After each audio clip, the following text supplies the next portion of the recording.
안녕하세요. 오늘은 실라버스 강의에서 말씀드린 것처럼 TCP/IP 네트워크에 대해서 첫 4주 동안 수업을 진행하도록 하겠습니다.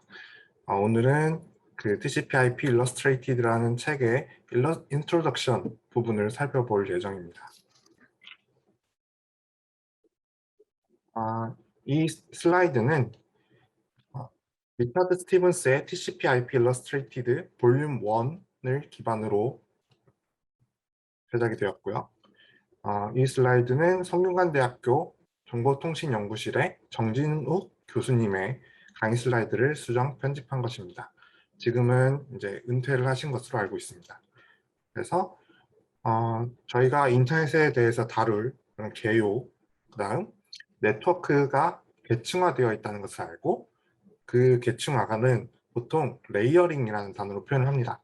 그리고 TCP/IP, 그러니까 프로토콜 스윗의 계층화된 것에서 어떠한 연관성이 있는지, 다음은 인터넷 주소, 어드레싱에 관한 부분, 그리고 저희가 웹브라우저에서 이제 도메인 네임을 쓸 때 도메인 네임 시스템이 어떻게 동작하는지, 그리고 캡슐화와 역다중화는 이제 계층화와 연관된 것인데, 계층화를 할 때 이제 계층을 지나치면서 각각의 패킷이 어떻게 변화하는지, 그리고 패킷이 도착을 했을 때 다시 어떻게 프로세스로 돌려주는지 하는 역할에 대한 부분을 다루는 부분입니다.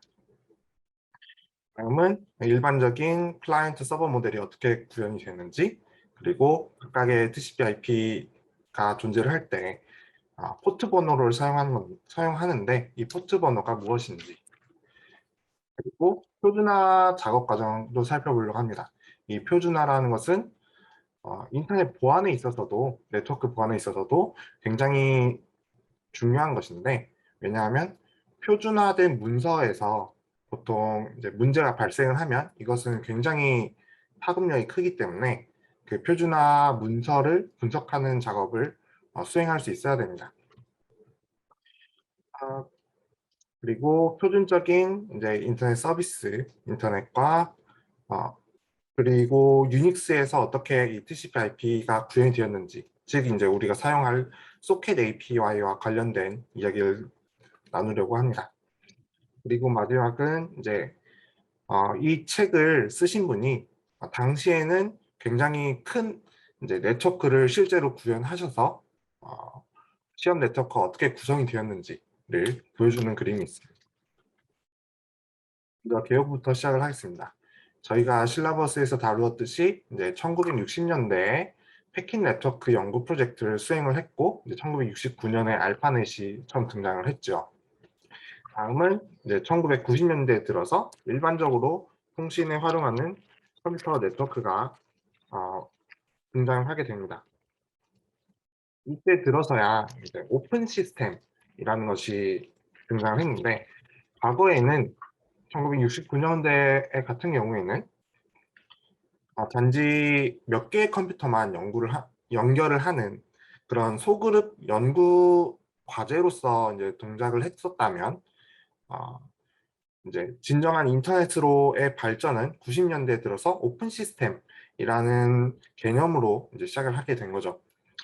이러한 오픈 시스템의 개념이 인터넷 표준에서는 오픈 시스템 인터커넥션이라는 OSI라고 소위 불리는 세븐 레이어라는 계층적 구조로 이제 발전하게 됩니다. 그 전까지는 이제 계층이라는 개념 없이 그냥 발전을 했었다면, 이제 여기에 들어서 OSI 세븐 레이어라는 개념을 통해서 네트워크가 계층적으로 구성이 되고 그 계층을 통해서 각각 독립적으로 개발을 할 수 있다라는 개념을 배포를 한 것입니다. 현재 들어서는 월드와이드 에이리어 네트워크에서 와이드 에이리어 네트워크라고 해서 WAN이라는 개념으로 월드와이드 인터넷, 즉 우리가 쓰는 인터넷 개념이 되었습니다. 또 이제 TCP/IP를 계층별로 나눌 때 4계층으로 나누게 됩니다. OSI라는 것은 이제 7계층으로 나누게 되는데, 저희가 살펴볼 TCP/IP는 그것을 이제 좀 축약해서 4계층으로 보고 있습니다. 위에는 응용 계층이 존재를 하고요. 저희가 사용하는 텔넷이나 FTP, 이메일 등 서비스들이 이제 응용 계층에 포함이 됩니다. 그 아래 이제 전송 계층, 트랜스포트 계층에 TCP와 UDP 같은 프로토콜이 존재를 하고 그 아래 네트워크 계층에 IP, ICMP, IGMP와 같은 프로토콜이 존재를 합니다. 이 링크 계층은 이제 물리적인 하드웨어와 이제 실질적인 네트워크를 이제 소프트웨어로 연결해주는 계층이라고 생각을 하시면 되겠습니다. 그래서 이 계층에서는 하드웨어를 다룰 수 있는 장치 드라이버와 이것을 제어할 수 있는 인터페이스가 존재를 합니다. OSI 7레이어와 비교를 해보면은 OSI 7레이어는 다음과 같이 7계층이 존재를 하는데 맨 아래 피지컬 계층, 물리 계층과 데이터 링크 계층을 묶어서 이제 TCP/IP 4계층에서 네트워크 인터페이스 계층이라고 하고요. 3계층과 4계층은 각각의 중요한 역할이 있기 때문에 이제 독립적으로 존재를 합니다. 5계층, 6계층, 7계층은 현대 들어서는 그냥 응용 계층으로 이제 한 번에 보고 있습니다. 각각의 계층에 대해서 설명을 드리자면은 아까 맨 밑에 있는 링크 계층, 그러니까 데이터 링크층 또 네트워크 인터페이스층 등으로 불리는데 이 계층에서는 디바이스 드라이버와 네트워크 인터페이스 카드를 포함해서 이제 동작을 하는 것을 이 계층에서 한다라고 이야기를 합니다. 보통 이제 실질적으로 케이블에 연결되어 있고 우리가 물리적인 케이블로 연결되어 있고 이 물리적인 케이블을 다루는 인터페이스 그리고 하드웨어적인 부분을 제어하는 것을 담당하고 있습니다. 그 위에 네트워크층 또는 인터넷층이라고 불리는 계층이 존재를 하는데요. 이 층이 보통 우리가 흔히 IP 어드레스를 사용하죠. IP를 담당하는 계층이고요. 이 IP를 통해서 패킷 라우팅을 수행하게 됩니다. 이 IP가 글로벌하게 보통 유니크하다라고 이야기를 합니다. 그러니까 이 IP 주소만 알면 어디로 가는지 그 IP 주소만 가지고 라우터들을 거치다 보면은 결국 목표에 도착한다라고 말할 수 있는데 그것을 다루는 것이 이제 네트워크층이 되겠습니다. 다음은 트랜스포트층인데요. 이 트랜스포트층은 IP를 기반으로 한 그 위에 상위 응용에 대해서 두 호스트 간의 데이터 흐름을 제공한다고 합니다. 사실 이 데이터의 흐름이라는 것은 TCP에만 해당되는 말이고 TCP의 데이터 흐름을 하는 얘기는 해당되는 말이고 UDP는 보통 해당이 되지 않습니다. TCP를 사용을 하면 reliable 하다라고 표현을 하는데 reliable 하다, 믿을 수 있다라고 표현을 하는데 보통 reliable한 통신은 이 TCP라는 제어 프로토콜에 의해서 제공이 되게 됩니다.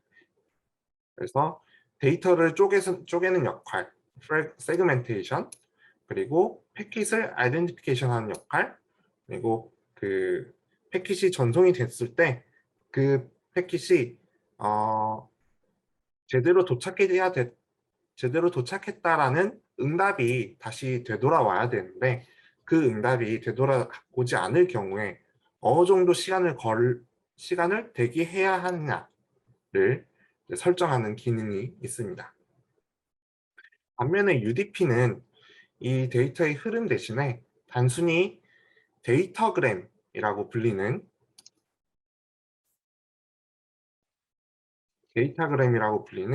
메시지로서 전송을 하게 됩니다. 이 데이터그램을 수신한 서버가 이것에 대한 응답을 하지 않아도 그냥 UDP를 사용한다라고 하면은 나는 이 메시지가 손상이 되더라도 재전송을 하지 않는다라고 생각을 하시면 되겠습니다. 그 위에는 응용층이 존재를 하고요. 이 응용층은 각각의 어플리케이션이라고 생각하시면 되겠습니다. 이 응용층에서는 특정 응용에 대한 상세한 동작을 이제 처리를 하는 계층이 되겠습니다. 예를 들면은 텔넷이라는 것이 있고 이 텔넷이라는 것은 이제 원격으로 컴퓨터에 접속을 해서 이제 명령어를 처리를 하는 것이 되겠는데 한 글자 한 글자 처리를 할 때마다 우리가 한 글자 한 글자 타이핑을 할 때마다 한 글자씩 TCP로 전송이 됩니다. 그래서 우리가 뭐 A, B, C, D라는 걸 치면은 A라는 문자가 따로 가고 B라는 문자가 따로 패킷으로 전송이 되게 됩니다. 그리고 화면에도 A, B, C, D가 이제 차례대로 뜨게 되겠죠. 그리고 백스페이스를 누르면은 하나씩 하나씩 지워지는 것을 볼 수 있습니다.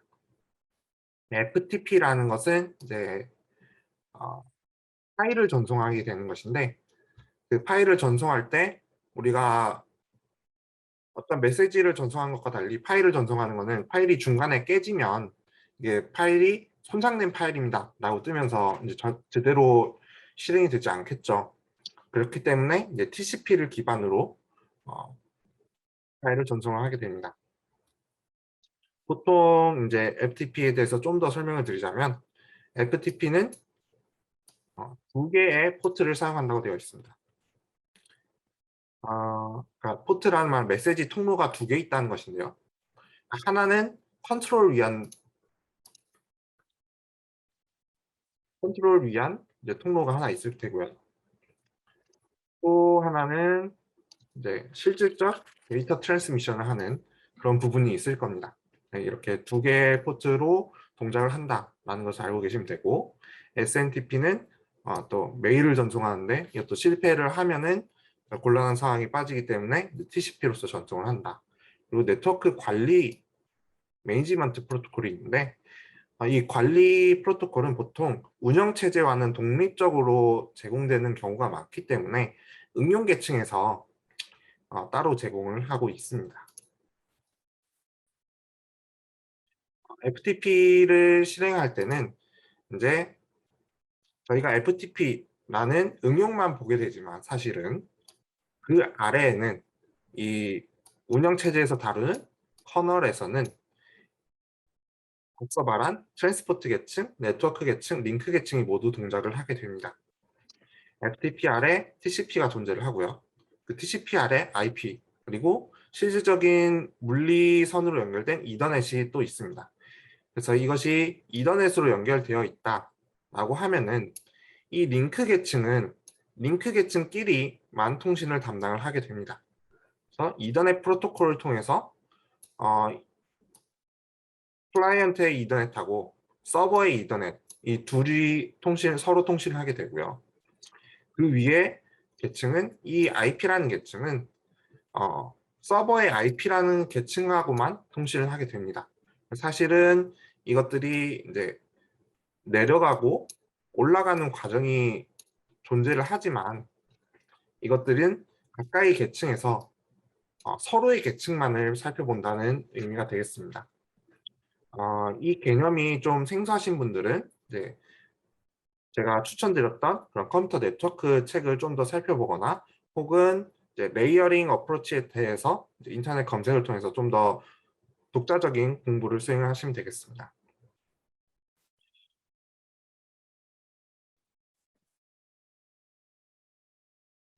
앞서와 달리 사실은 우리가 이런 계층이 1대1 통신을 하는 것 외에도 중간에는 라우터라는 것이 존재를 합니다. 저번 시간에 라우터가 경로를 설정을 해서 전송을 한다고 간단하게 말씀드렸었는데 이 라우터의 역할은 인터넷이 그러니까 네트워크를 상호 연결한 네트워크라고 설명을 했었는데 이 인터넷을 구성하기 위해서 라우터는 네트워크를 연결하는 역할을 수행하게 됩니다. 이 라우터는 인터넷을 연결하는 데 있어서 응용 계층은 필요가 없죠. 그래서 3계층까지만 존재를 합니다. 여기서는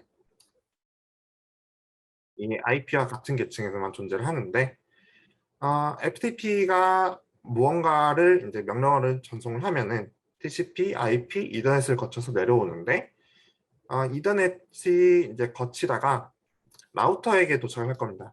분명 서버는 굉장히 멀리 떨어져 있을 테니까 라우터에 도착을 하면은 라우터는 이 IP를 보고 내가 어떤 경로, 어떤 물리적 경로로 보내야 할지를 결정을 합니다. 그 물리적 경로가 지금은 이제 이더넷 드라이버로 도착을 했는데 이런 이더넷이라는 기술로 도착을 했는데 토큰링으로 연결된 기술이 들어있어서 이 토큰링 드라이버로 전송을 해서 토큰링 드라이버를 가지고 있는 FTP 서버에게 전송을 하게 됩니다. 사실 FTP 서버는 그러니까 응용 계층을 사용하는 사용자들은 이 아래 계층이 어떤 프로토콜로 동작을 하는지는 알 필요가 없습니다. 즉 이제 라우터도 어떻게 동작을 하는지는 전혀 알 필요가 없죠. 그렇기 때문에 이제 레이어 어프로치의 장점이 여기서 나타나는 겁니다. 레이어 어프로치는 개발하는 사람이 자신의 계층, 이 FTP의 클라이언트와 FTP의 서버만 개발을 하면 됩니다. TCP는 또 TCP 계층끼리만 다루면 되고요. 그래서 이제 레이어드 어프로치가 잘 반영이 돼서 개발에 사용되고 있는 겁니다. 멀티 홈드 시스템이라는 것이 있는데 멀티 홈드 시스템이라는 것은 많은 저번 실라버스에서 이제 말씀드렸던 싱글 테크놀로지로 연결이 된 것이 아니고 멀티홈, 이거를 단어로 써보자면은 멀티홈드 시스템이라고 합니다. 홈이 여러 개 있는 거죠. 멀티홈이라는 것은 사실 인터페이스가 여러 개 있다라는 것을 설명을 합니다. 보통 우리가 핸드폰을 쓰면은 핸드폰에는 모바일 네트워크, 와이파이도 쓰고 블루투스도 쓰고 이런 여러 개의 인터페이스를 가지고 있기 때문에 이것도 하나의 멀티홈드 시스템이라고 할 수 있습니다. 또 다른 예시로는 저희가 공유기를 쓰죠. 공유기를 쓰게 되면은 어떤 하나의 공유기가 있고 이것이 유선으로 지금 뭐 벽에 연결되어 있거나 할 겁니다. 그런데 이게 사실은 핸드폰이나 노트북에 연결을 하려면 이런 무선 안테나에서 또 노트북으로 전송이 되죠. 무선 안테나에서 이런 전파를 통해서 전송이 되는데 여기는 이더넷이라는 유선 네트워크로 연결이 되어 있고 여기는 무선이라는 무선 네트워킹 기술로 연결이 되어 있습니다. 이것 자체도 이제 멀티 홈드 시스템이라고 설명을 할 수가 있겠습니다. 인터넷이 강력하고 편리한 이유는 앞에서 보았듯이 우리가 응용 개발자는 응용만 보면 된다. 즉 물리적인 부분이 감추어져 있다. 그래서 우리가 쉽게 개발하고 이제 쉽게 사용할 수 있게 되는 겁니다. 또 브릿지라는 것이 있는데 이 브릿지는 라우터와 다르게 IP까지 보지 않고 서로 다른 두 개의 네트워크를 연결하는 데 사용되는 그런 하드웨어라고 생각하시면 되겠습니다. 이 하드웨어는 2계층 레이어 2까지만 고려를 하기 때문에 레이어 2 스위치라고도 불리기도 합니다. 네, 현대에 들어서는 이런 브릿지보다는 공유기를 사용을 하고 있기 때문에 현재 들어서는 많이 사라져가는 것이라고 보시면 되겠습니다. TCP/IP의 계층화는 이제 각각의 계층에서 동작하는 프로토콜 스윗을 살펴볼 건데 맨 아래에 있는 매체가 있죠. 우리가 미디엄이라고 표현을 하는데요. 보통 shared medium이라고 표현합니다.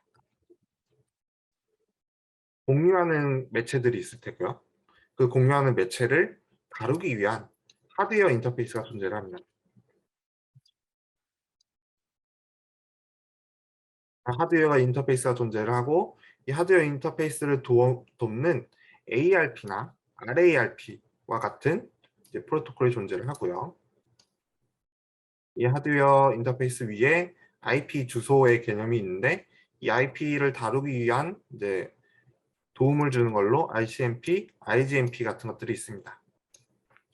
그 위에 또 TCP, UDP라는 우리가 흔히 사용하는 전송 계층 프로토콜이 있을 테고 그 위에 이제 응용 계층에 사용자가 사용하는 각 프로그램이 동작 중인 이제 프로세스들이 존재를 할 겁니다.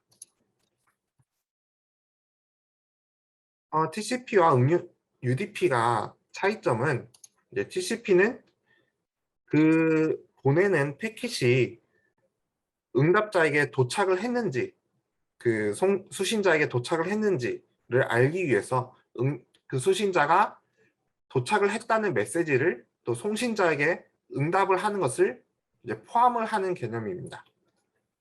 그래서 우리가 뭐 텔넷이나 r로그인처럼 뭐 커맨드를 보낼 때 각각의 타이핑하는 것들이 정확하게 동작했는지 정확하게 동작하지 않았으면은 다시 보내달라는 요청을 수행하게 되고 그러면은 TCP 계층에서 또 재전송을 수행하게 됩니다.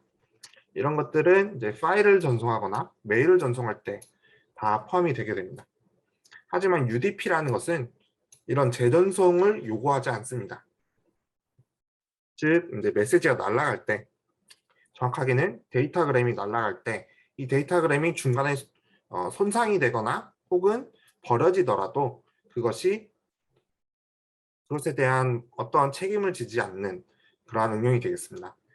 제가 학부 때 이제 교수님께 설명을 듣기로는 가장 간단한 예시는 우리가 뭐 그 당시 FTP 게임, FPS 게임이라는 것들이 있었습니다. 그래서 FPS 게임들은 총을 쏘는 게임인데 그 총에서 나가는 총알이 반드시 목표에 도착할 필요는 없기 때문에 이제 UDP로서 쏘아지게 되면은 굉장히 빠른 리스폰스 타임을 가지고도 중간에 날아가는 것도 고려를 하면서 전송을 하는데 활용이 된다라고 설명을 하셨던 것이 기억이 납니다. IP에서는 제가 아까 IP를 돕는 두 가지 프로토콜로 ICMP와 IGMP 두 가지를 들었는데요. ICMP는 보통 핑이라는 우리가 어떤 서비스를 이용할 때 핑의 리스폰스 타임이 어느 정도 된다라고 표현을 하죠. 핑이라는 것은 내가 ICMP 패킷을 쏴서 그것이 도착지에 도착을 했을 때 그 도착했을 때에 타임스탬프를 넣어서 다시 돌려주게 됩니다. 그러면은 이 ICMP 송신자가 그 ICMP 패킷이 목적지에 갔다가 다시 나에게 돌아올 때까지 시간이 어느 정도 걸렸는지 이제 예측을 할 수 있게 됩니다. 그때 사용되는 것이 핑이고 이 트레이스 라우트라는 것은 ICMP 패킷이 몇 번 건너뛸 수 있느냐를 이제 이 ICMP 패킷에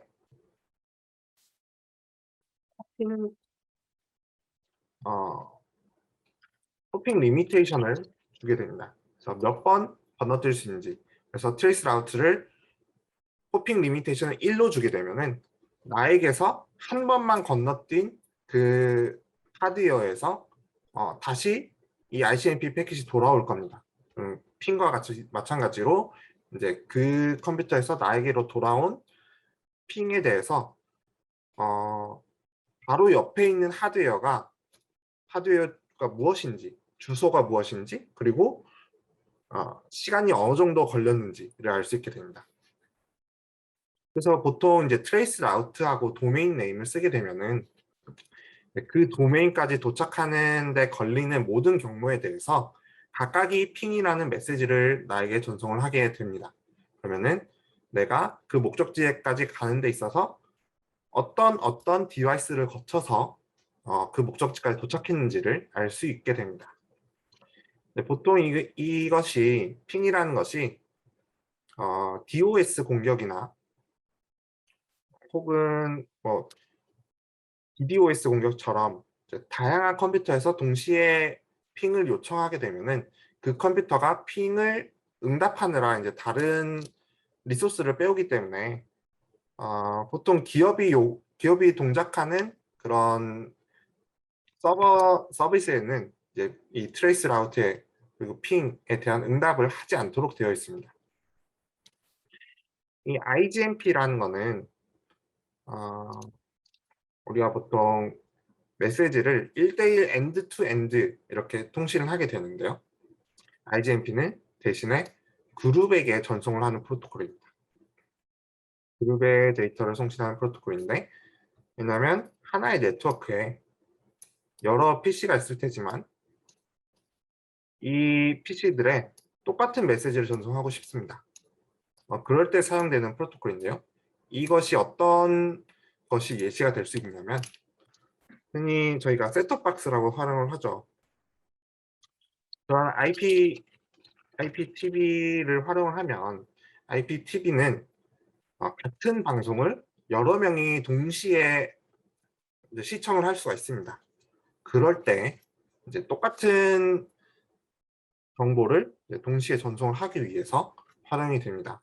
그래서 이제 셋톱박스에 살펴보면은 셋톱박스에서는 IGMP가 활용이 되도록 표시가 되어 있을 겁니다. ARP나 RARP 같은 경우는 IP 주소와 이제 데이터 링크 계층. IP 주소는 이제 글로벌하게 사용이 되는 것이고요. 데이터 링크 계층은 그 글로벌한 어떤 네트워크에 도착을 했을 때 직접적인 네트워크 인터페이스의 물리 주소를 찾기 위해서 활용이 되는 겁니다. 이 주소를 변환하는 데 사용되는 프로토콜인데, 자세한 내용은 이제 이후에 4장이나 5장에서 다루도록 하겠습니다. 인터넷 상의 모든 인터페이스는 인터넷 주소를 갖는다 라고 표현이 되어 있는데요. 여기서 말하는 인터페이스는 네트워크 인터페이스 카드를 말합니다.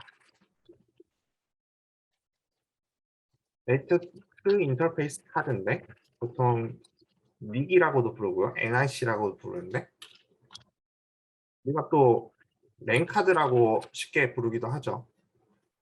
이 랜카드는 각각이 인터넷 주소를 가지고 있어야 됩니다. 그래서 우리가 하나의 컴퓨터에 하나의 인터페이스를 설치를 할 수도 있지만 여러 인터페이스를 설치도 할 수 있습니다. 그러면 하나의 컴퓨터가 여러 인터넷 주소를 갖게 되는 겁니다. IP 주소라고 하는데, 이 IP 주소는 주소 관리 기구에 의해서 다음과 같이 이제 클래스로 구분을 하는 클래스풀한 어드레스를 또 다루기도 합니다. 네, 이거는 약간 구식인 측면이 있고요.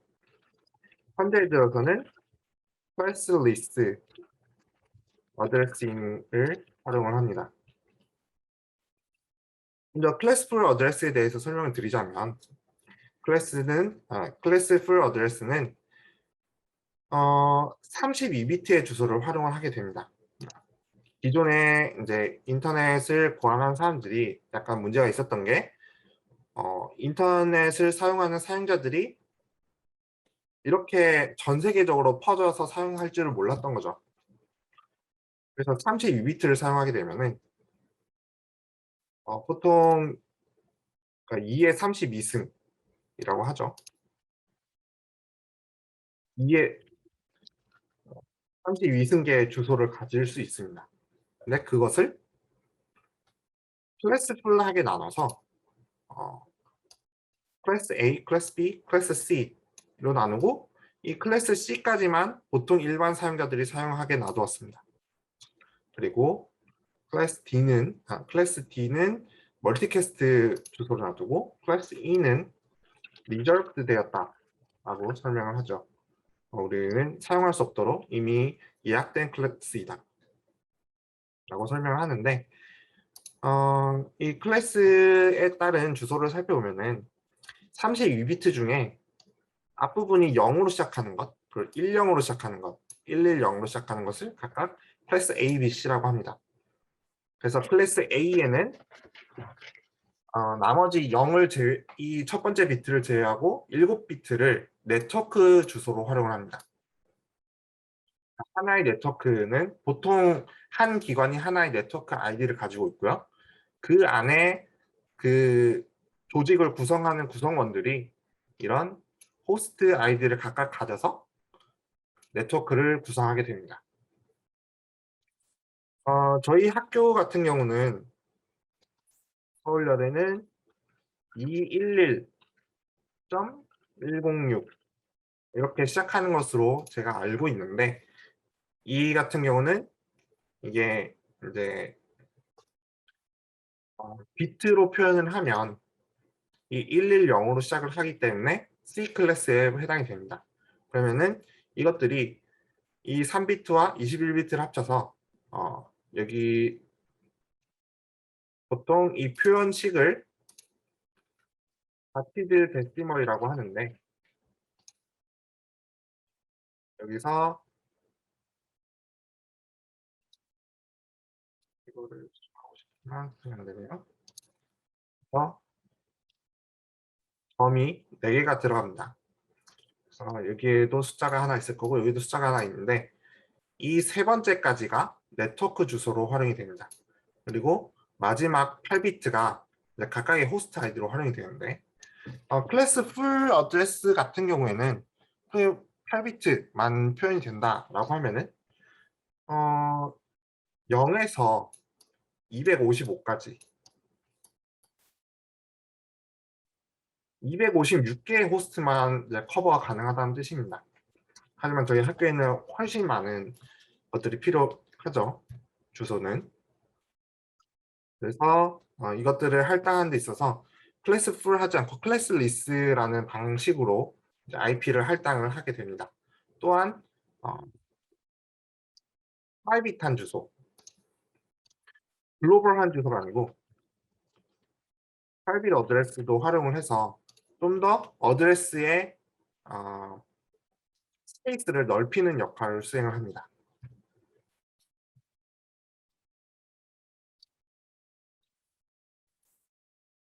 이것들을 이제 그 다티드 데시멀로 살펴보면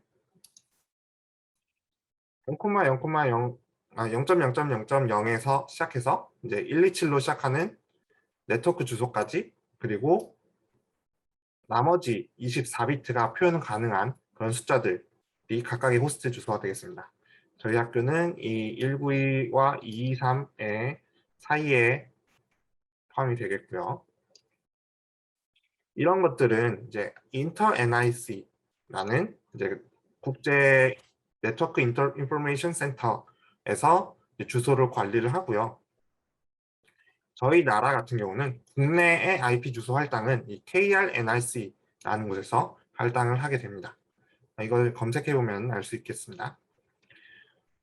제가 이제 설명이 빠를 수도 있는데, 이런 것들은 지금 네트워크를 4주 안에 전부 리뷰를 해야 되기 때문에 디테일한 측면은 빠르게 넘어가는 측면이 있습니다. 그 부분이 이제 궁금하시다면은 또 독자적으로 공부를 하셔야 되는 부분이고요. 보통 이런 부분은 검색하면은 자세하게 나와 있기 때문에 검색도 그 동영상 강의를 들으면서 같이 하시기를 부탁드립니다. 이 표현은 아까 비트와 숫자로 표현하는 방식은 이제 더티드 데시멀이라는 것을 찾아보면은 쉽게 알 수 있을 겁니다. IP 주소의 유형은 이제 세 가지로 구성이 되는데요. 각각이 우리가 흔한 PC에서 사용하는 IP는 유니캐스트 주소입니다. 그러니까 즉 하나의 컴퓨터가 하나의 주소를 가지고 있습니다. 하지만 브로드캐스트 주소라는 것이 있습니다.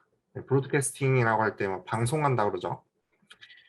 이 방송한다는 의미는 하나의 호스트한테만 보내는 것이 아니라 그 네트워크에 존재하는 모든 호스트한테 똑같은 메시지를 보내고 싶을 때 이 브로드캐스트 주소를 사용합니다.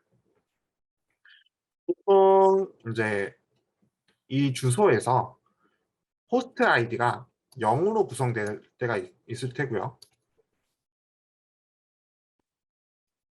호스트 아이디가 뭐 0.0으로 구성될 때가 있을 테고, 혹은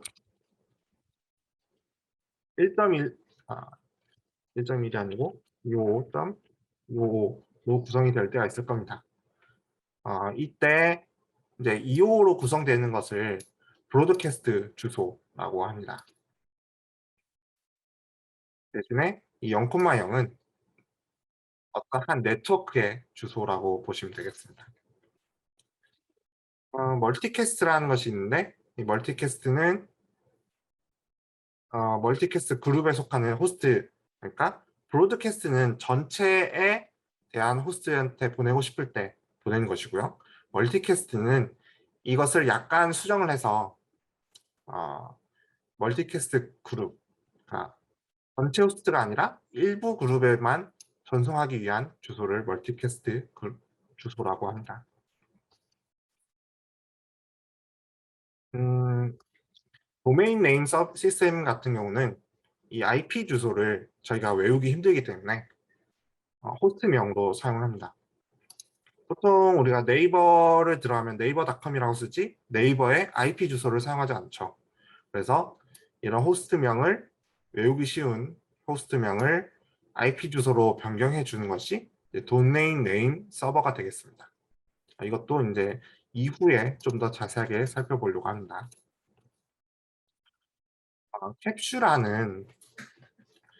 캡슐라는 네트워크가 계층적으로 구성이 되어 있다고 했는데 이 계층적인 구성에 대해서 각각의 계층을 내려올 때 헤더나 트레일러라는 것들이 추가로 붙게 됩니다. 그리고 각각이 다루는 데이터의 단위도 다르게 이야기를 하는데요. TCP에서는 세그먼트라는 단위를 쓰고요. IP에 대해서는 데이터그램이라는 단어를 씁니다. 그리고 링크 계층에서는 프레임이라는 단어를 쓰고 더 내려가면 이제 비트라는 계층 단위를 쓰게 되겠죠. 이것을 그림으로 살펴보면은 간단한 그림으로 살펴보면은 우리가 응용 계층에서 보내고자 하는 데이터가 있고요. 그 데이터를 TCP로 보낸다라고 하면은 TCP 헤더가 붙습니다. 이 TCP 헤더가 갖고 있는 정보는 내가 TCP이며 이 데이터는 몇 번째 데이터이고 또 데이터의 랭스가 어느 정도 되고 이 TCP 옵션이 어떻게 된다라는 정보들을 포함하고 있습니다. 그 아래로 내려가면 이 전체가 마치 데이터처럼 이제 쓰여지고요. 네트워크 계층에서 IP 헤더가 붙습니다. 어디로 가는 목적지를 갖는 헤더다 라는 내용이 붙고 그다음에 내가 가지고 있는 그 데이터는 TCP에 대한 정보다 라는 이야기도 같이 포함이 됩니다. 그리고 그 아래에서는 또 프레임 헤더가 붙고요. 여기서는 트레일러도 같이 붙죠.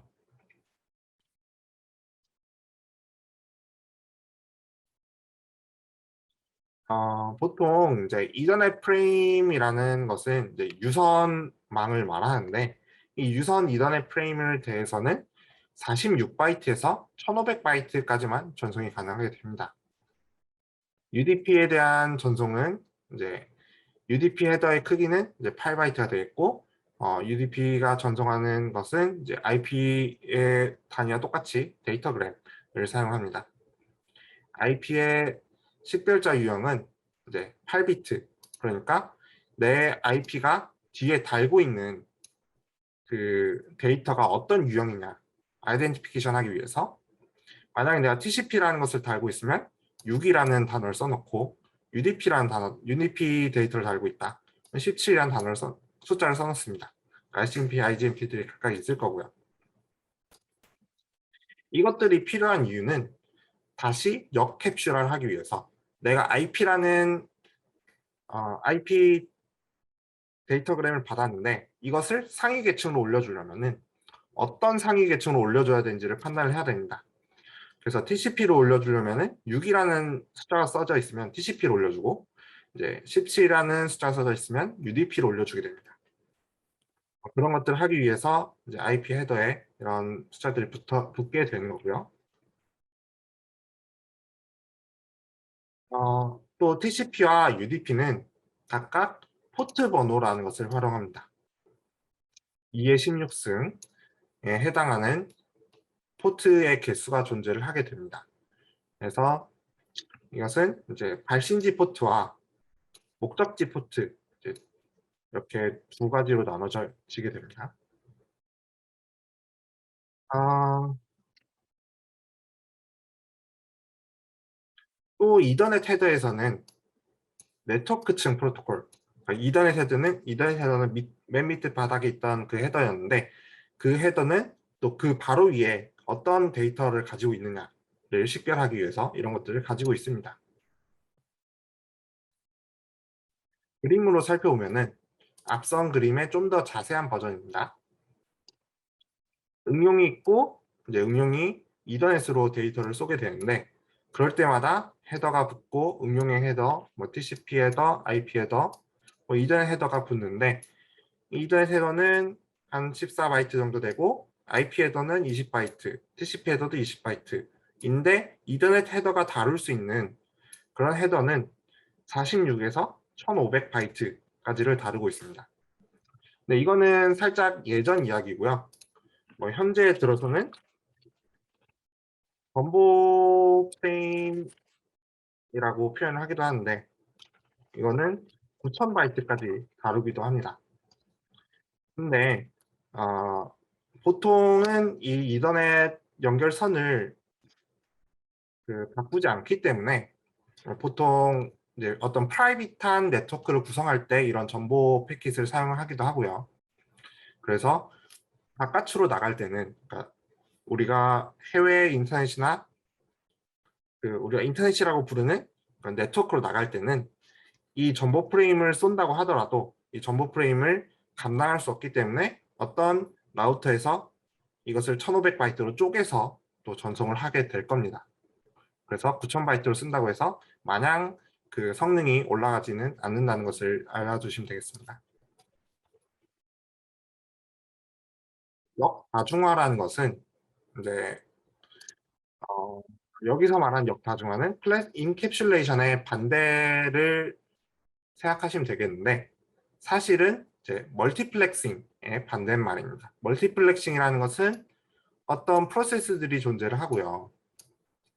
이 프로세스들이 하나의 매체를 공유하게 되는데, 그럴 때 이 프로세스들의 자원을 어떻게 할당해야 될지, 어떻게 뭐 스케줄을 해야 될지를 다루는 것을 이제 멀티플렉싱, 다중화라고 표현을 하죠. 혹은 먹스라고 표현하기도 합니다. 그리고 이것을 받은 수신자가 다시 각각의 프로세스한테 풀어줄 때 이것을 디멀티플렉싱, 역다중화, 디먹스라고 말을 합니다. 여기서 다루는 디멀티플렉싱은 이더넷 프레임이 물리 계층에서 이더넷 프레임이 목적지에 도착을 하면, 수신이 되면 이것을 역으로 프로토콜 스택을 올라가서 식별자를 보면서 상위층을 결정하는 과정을 이야기를 합니다. 그림에서 살펴보겠습니다. 그림에서 프레임이 수신이 되었습니다. 그럼 수신이 되면은 이 드라이버는 이것이 이제 어떤 데이터를 담고 있다라는 것을 판단을 합니다. 거기에 헤더에 있는 숫자로. 그래서 IP 혹은 ARP, RARP가 될 수 있는데, 그것을 판단하면 IP라고 판단했으면 3계층으로 올려주죠. 그 3계층의 IP 헤더도 똑같이 이제 그 뒤에 담고 있는 데이터가 어떤 데이터이다라는 숫자를 가지고 있는데, 식별 숫자죠. 아이덴티피케이션 넘버.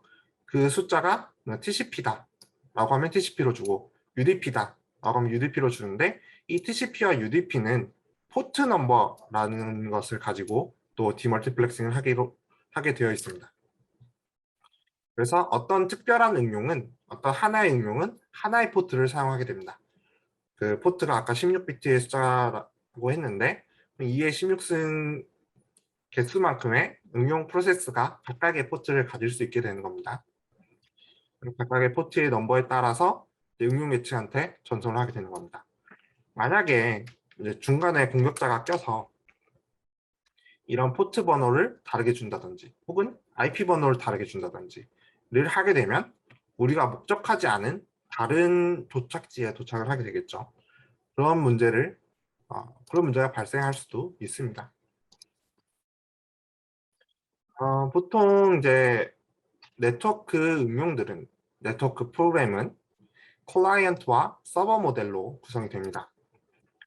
클라이언트는 이제 접속을 하고자 하는 응용 프로그램을 클라이언트라고 하고요. 이런 접속을 받아주는 프로그램을 서버라고 이야기를 합니다. 이 클라이언트 서버 모델의 구현 방법이 여러 가지가 있는데요. 가장 간단한 방법은 이터랙티브 서버입니다. 이터레이티브 서버. 그러니까 반복적으로 동작을 하는 서버인데요. 우리가 보통 구현할 때 클라이언트부터 이제 이 서버가 계속 켜져 있고요. 클라이언트로부터 접속 요구가 오기를 기다립니다. 그러면 접속 요구가 도착을 하면 이 서버는 클라이언트의 요구를 처리한 후에 응답을 보내고 다시 1단계로 돌아갑니다. 이 과정을 어떤 식으로 구현을 하자면 그냥 while문을 통해서 내가 어떤 소켓에 이 while true로 하죠 보통. 계속 동작을 하고 있는데 조건문을 켜서 그 조건문 안에 어떤 소켓 안에 클라이언트로부터 접속 요구가 도착을 했다라고 판단한 조건문을 넣고 그 위를 while문이 계속 동작을 하고 있습니다. 그렇게 되면은 이 반복 서버를 구현할 수 있게 됩니다. 대신에 여기서의 문제점은 2단계를 처리하는 과정에서 이 while문 안에 어떤 클라이언트에 대한 요구를 처리하고 있기 때문에 클라이언트에 대한 새로운 요구를 받지 못한다는 단점이 있습니다. 다음은 병렬 서버가 있는데요. 이 concurrent 서버라고 하는데 사실 UDP 서버가 아니어도 되긴 합니다. UDP라고 적혀 있긴 한데 이 병렬 서버는 마찬가지로 클라이언트로부터 요구가 도착하기를 기다립니다. 그런데 이 서버는 요구를 처리할 때 자신의 프로세스가 켜져 있는 상황에서 요구가 도착을 하면 새로운 프로그램을 켭니다. 즉 이제 새로운 서버를 시작하는 겁니다. 이 새로운 서버에 처리를 마치면 이 새로운 서버는 종료를 하게 됩니다. 그 클라이언트 요구를 받는 프로세스는 계속 동작을 하게 되고요. 이것을 우리는 스레드로 구현을 하기도 하고요. 그래서 이점은 복수의 클라이언트가 동시에 서비스를 받을 수 있다는 이점이 있습니다.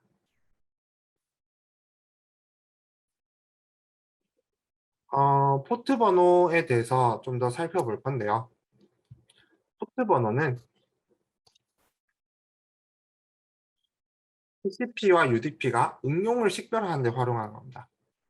아까와 같은 그 각각의 헤더가 상위에 있는 프로토콜을 식별하는 데서는 각각의 프로토콜이 정해져 있습니다.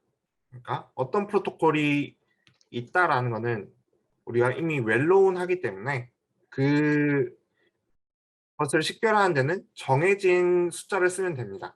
하지만 응용 프로그램이라는 것은 각각의 개발자가 자신의 프로그램을 만들 수 있고 그것들이 전 세계적으로 몇 개나 개발된지 전혀 예측을 할 수 없고 그리고 각각의 프로그램들을 등록을 할 수 없기 때문에 이제 네트워크 프로그래밍을 할 때 이제 포트 번호, 자신의 고유 포트 번호를 생성을 하고 그 고유 포트 번호를 통해서 이제 응용을 식별을 하게 되는 겁니다. 이 INR라는 것에는 우리가 정해진 응용 프로그램들은 잘 알려진 프로그램들은 포트 번호를 직접적으로 이제 국제관리기구에서 관리를 합니다. 이것을 보통 well-known 포트 번호라고 소개를 하게 됩니다. 그래서 저희가 구현할 때는 이 well-known 포트는 사용하지 않고요. 1023 다음 포트부터 흔히 활용되는 게 8080 포트를 활용하라 이런 게 되어 있는데 그래서 FTP는 21번 포트, TFTP 69번 포트, 텔넷 23번, 알로그인 53번. 대신에 FTP는 이거 외에도 20번 포트도 함께 활용을 합니다. 하나는 데이터 전송을 하는데 하나는 컨트롤을 하는데 활용이 된다고 했습니다. 아마 이거는 이제 뒤에 더 나올 건데 하나 그것에 대해서 역할을 좀 더 소개를 드리도록 하겠습니다. 그래서 클라이언트는 어떤 서버에 응용에 도착하느냐에 따라서 그러한 정해진 포트를 사용을 해야 됩니다. 대신에 서버에 대한 포트, 서버에 우리가 특정 응용에 도착하고 싶은 이 포트가 있을 테고 그 포트와 어, 클라이언트가 전송하는 어떤 포트는 여기 나오는 포트 X와 포트 Y라고 하겠습니다. 이 포트 X와 포트 Y는 굳이 똑같지 않아도 됩니다. 똑같으면 오히려 문제가 발생할 수 있기 때문에 똑같은 거를 추천드리지 않고 당연히 이 메시지를 수신한 이 포트 Y는 이 패킷 안에 포트 X로부터 이 메시지가 전송되었다라는 것을 알 수 있습니다. 그러면은 여기서는 포트 Y로부터 다시 포트 X로 메시지를 전송해서 통신하게 됩니다. 유닉스 시스템, 우리가 보통 리눅스에서 활용하는 유닉스 시스템에서는 etc 서비스 모델 이 파일 안에 이런 웰로운 포트 번호들이 이제 저장이 되어 있습니다.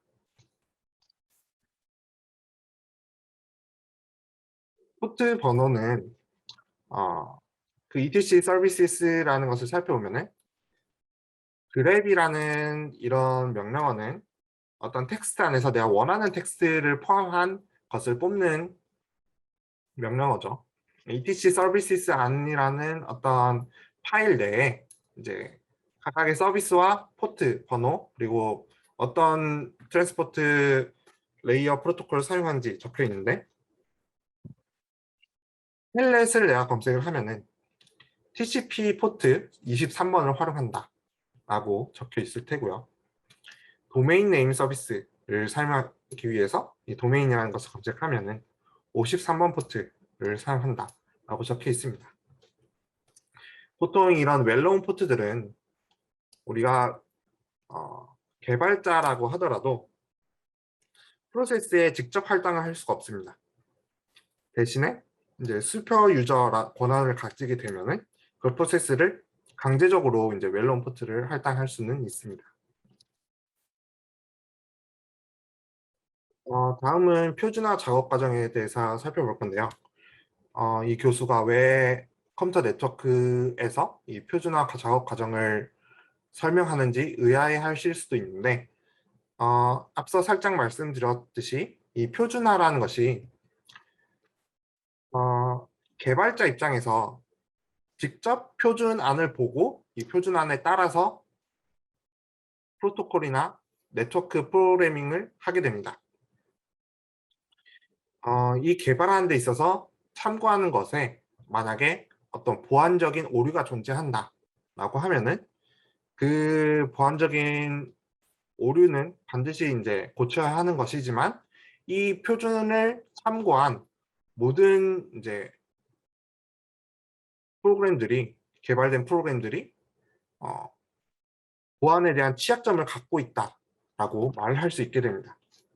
따라서 이 표준을 살펴보는, 표준을 분석하는 것이 중요할 수 있겠고요. 혹은 개발자가 되더라도 표준을 분석하는 것이 필요하게 되겠습니다. 보통 이 표준은 인터넷 소사이어티라고 하는 전체 큰 그룹 내에서 개발이 되는데 그 안에서 인텔 아키텍처 보드라는 이제 인텔 아키텍처 위원회가 표준화에 대한 책임을 맡고 있습니다. 그리고 그 안에 또 IETF, Internet Engineering Task Force라는 그룹이 있고 여기서는 단기적인 표준 정책 그룹을 이제 지정하는 워킹 그룹이 존재합니다. 이 책이 쓰여질 당시에는 저자가 응용, 라우팅, 주소 지정, 그리고 보안 등 9개의 영역이 존재한다 그랬는데 현재는 이것보다는 훨씬 많게 존재를 합니다. 그리고 여기에서 인터넷 표준에 대한 규격을 개발하게 됩니다. 그 외에 이제 인터넷 리서치 태스크 포스라는 IRTF라는 팀이 있는데 이 그룹에서는 단기적인 표준이 아니라 장기적으로 인터넷이 어떻게 발전해야 된다라는 장기적인 연구 프로젝트를 추진하는 그룹이 있습니다.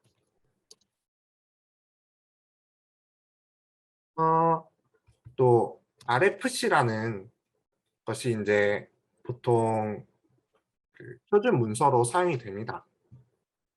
이 RFC라는 것을 이제 풀었으면은 Request for Comments가 되겠습니다. 한국어로 치면은 댓글 달아주세요. 댓글 요청. 이런 식으로 소개를 할 수 있겠죠. 그냥 단순히 이제 해석으로만 치면. 이거는 왜 RFC라고 썼을지. 사실은 이 인터넷 소사이어티가 처음에는 그렇게 크지 않았습니다. 그래서 자신들만 사용하는 것으로 이제 댓글 달아주세요 막 이렇게 게시글로 사용을 했는데 게시글로 사용을 했습니다. 그래서 게시글로 내가 이런 표준을 만드는 게 어떨까요? 그리고 뭐 좋습니다. 뭐 어떤 문제가 있습니다. 이런 것들을 의견을 나누었겠죠.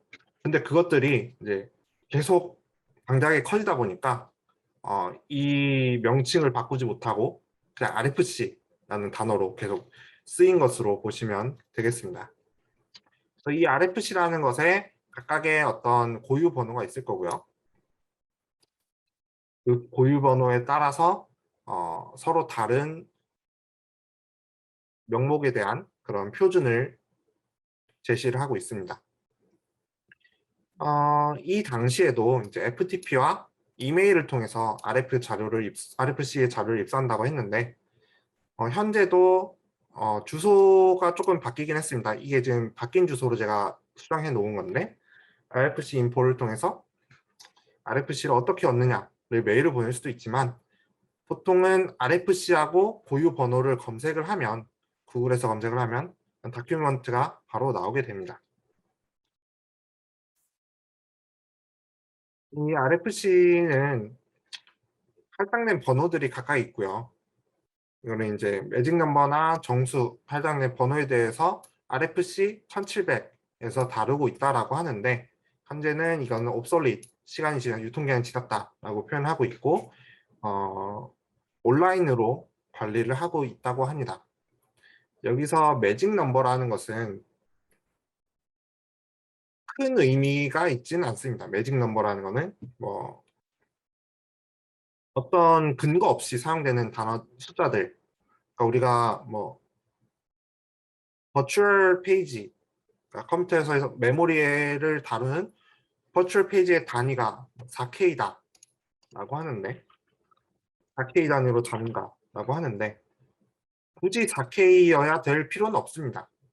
그런데 그냥 이 4096이라는 단어를 기반으로 사용을 했습니다. 그래서 그것이 계속 사용되기 때문에 이것을 이제 매직 넘버다. 매직 넘버가 꼭 4K라는 이야기는 아니고요. 그런 우리 근거 없이 사용되는 것들, 네. 정설로 사용되는 그런 숫자들을 이제 매직 넘버라고 흔히들 표현을 합니다.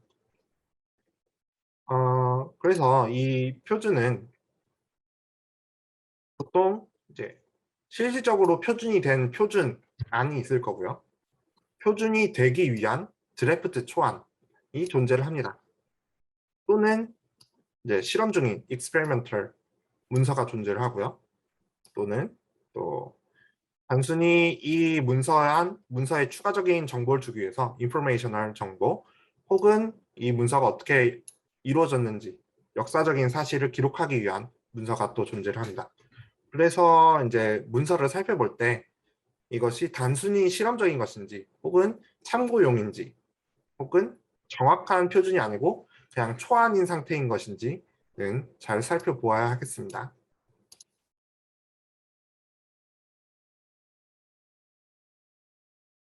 또 포함이 되는 게 이제 단순히 표준의 레벨뿐만 아니고 이것이 꼭 지켜야 하는 표준인지 혹은 그냥 권고, recommended, 추천되어 있는 표준인지 혹은 여러 개 중에 하나 사용하면 되는 것인지 혹은 그냥 그다지 사용하지 않았으면 좋겠다라는 측면에서 limited use라고 할 수도 있고 이것은 사용하지 말라라는 측면에서 또 not recommended가 될 수도 있겠습니다. RFC 1122, RFC 1123 이런 것들은 그 당시에 이제 링크층, 응용층을 대상으로 하는 그런 계층의 표준 요구 사항이 되겠습니다. 하지만 지금 현재는 이제 이름이 바뀌었겠죠. 그리고 이런 기능 구현과 세부 사항에 대해서 어떤 표준이 있으면 이 표준에 대해서 대부분의 개발자들이 이 표준을 구현했다라는 것을 가져다 쓰겠지만 사실은 이 표준에서는 필수적으로 구현해야 되는 부분, 그 표준에 따르는 어떤 장치를 개발하거나 소프트웨어를 개발할 때 필수적으로 개발해야 되는 부분이 있을 거고 의무적으로 개발해야 되는 부분, 또 이 기능이 옵셔널하게 가능할 수도 있다는 부분, 불가능한 부분, 뭐 절대 불가능한 부분들이 이제 또 존재를 할 겁니다. 그러니까 뭐 라우터의 같은 경우에는 라우터의 필수적인 기능은 경로를 설정하는 부분이죠. 경로를 설정하는 부분이 있을 텐데 라우터에서 어떤 뭐 부가적인 옵셔널한 기능을 넣는다라는 거는 그냥 가능한 부분에서만 다루는 부분이 되겠습니다. 음, 대부분의 이제 RFC에서 뭐 표준으로 제공하고 있는 그런 응용들이 있는데요. 에코라는 거는 RFC 862 discard, 서버는 클라이언트가 보낸 모든 데이터를 무시한다, 버려라 하는 또 RFC에 대한 문서가 이제 TCP 7번 포트를 사용해서 이런 것들을 활용해라, TCP 9번 포트를 활용해라, 혹은 시간을 이제 나타내어라, 뭐 이것도 시간이죠. 이런 것들이 있는데 보통 이거는 옛날에 이제 구현을 해놓은 것이고요. 요즘 들어서는 이거를 디폴트로 구현하지 않거나 혹은 어, 이것이 오프되어 있는 경우가 많이 있습니다. 왜 그러냐면 이제 보안적인 입장에서 이것들로 인해서 나오는 결과값의 포맷이 서로 다른 경우가 있습니다. 서로 다른 경우는 그 운영체제의 버전에 따라서 다른 경우가 있습니다. 근데 운영체제의 버전이라는 것은 그 운영체제에 어떤 취약점이 발견이 되면 보통 업그레이드를 수행을 하죠. 근데 운영체제의 이런 버전이 내가 외부에서 그 버전이 몇이다 라는 것을 알 수 있는데 그 버전이 만약에 이미 알려진 취약점에 의해서 업그레이드 되어야 하는 버전인데 그 이전 버전이다 라고 했을 때 그러면은 이 공격자는 어떤 새로운 시도 없이 이미 알려진 취약점을 가지고 공격을 하면 됩니다. 그래서 이러한 어떤 버전에 대한 정보를 공격자들한테 주지 않기 위해서 이런 것들을 끄고 있습니다. 보통 에코를 통해서 뭐 버전을 켜달라, 버전을 표시해달라 이런 것들이 있는데 이런 것들을 이제 오프 상태로 유지를 하고 있는 추세입니다. 인터넷에 대한 간단한 이제 소개는 우리가 대문자 인터넷과 소문자 인터넷을 어제 그 베이직 텀에서 구분을 살짝 했었는데 소문자 인터넷이라는 것은 인터네티드 네트워크의 그냥 단순한 합성어라고 설명을 했죠. 그래서 복수의 네트워크를 단순하게 연결한 상태를 인터넷이라고 설명을 하고요. 우리가 대문자로 이제 표시하는 고유의 인터넷은 TCP/IP 인터넷 프로토콜 스윗을 사용해서 전 세계의 호스트와 상호 통신이 가능한 대규모 네트워크를 말합니다. 우리가 흔히 인터넷이라고 말을 하는 것은 이 대문자 인터넷을 이야기를 하죠. 그래서 우리가 어떤 넷플릭스를 보고 싶어도 혹은 게임을 하고 싶어도 인터넷에 연결되어야 한다. 인터넷에 연결을 어떻게 하느냐 라고 이야기할 때 사용하는 것은 이 소문자 인터넷이 아니라 대문자 인터넷이겠죠. 그래야 전 세계 어느 곳에 있어도 그 서비스를 받을 수 있으니까. 그래서 이 대문자로 된 인터넷은 소문자로 된 인터넷도 되지만, 그러니까 여기에서 얘를 포함하지만 그 역은 성립하지 않는다라는 것을 이제 알고 계시면 되고, 구분해서 사용하시면 됩니다. 그래서 이 인터넷의 구현은 TCP 인터넷, TCP/IP의 프로토콜 스윗의 표준은 사실상 캘리포니아 대학 버클리죠.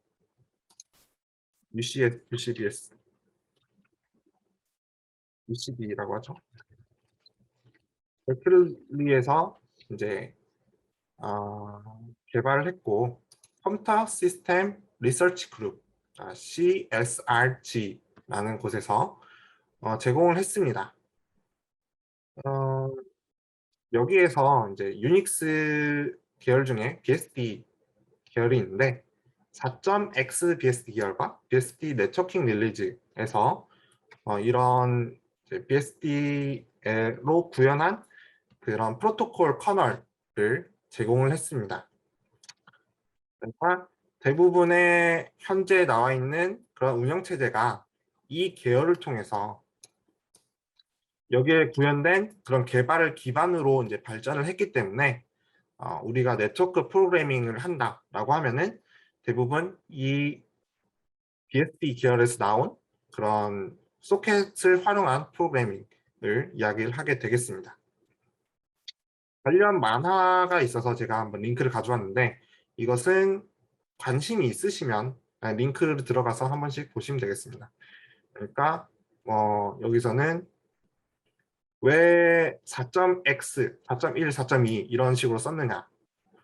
그때는 뭐 AT&T라는 그 회사가 그 회사에서 나온 시스템 계열이 시스템 5라는 숫자를 썼습니다. 그런데 만약에 이 그룹에서 BSD5라는 단어를 써버리면 5라는 단어가 겹쳐버리니까 자기네들의 어떤 유니크니스에 대한 혼동이 나타날 수 있으니까 그걸 사용하지 말라라고 했더니 이제 4 버전 이상부터는 이제 4.x를 사용해서 릴리즈를 했습니다.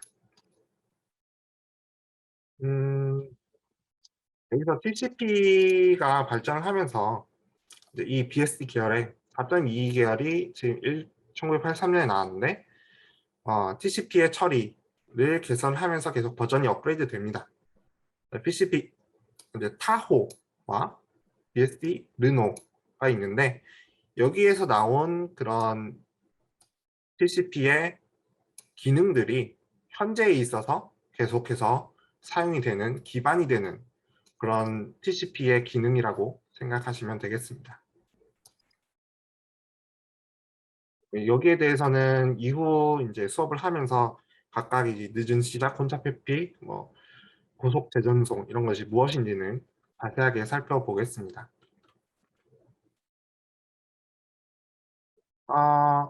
우리가 네트워크 프로그래밍 실습 시간에 다룰 거는 이 버클리에서 나온 소켓이라는 것을 다루려고 하는데요.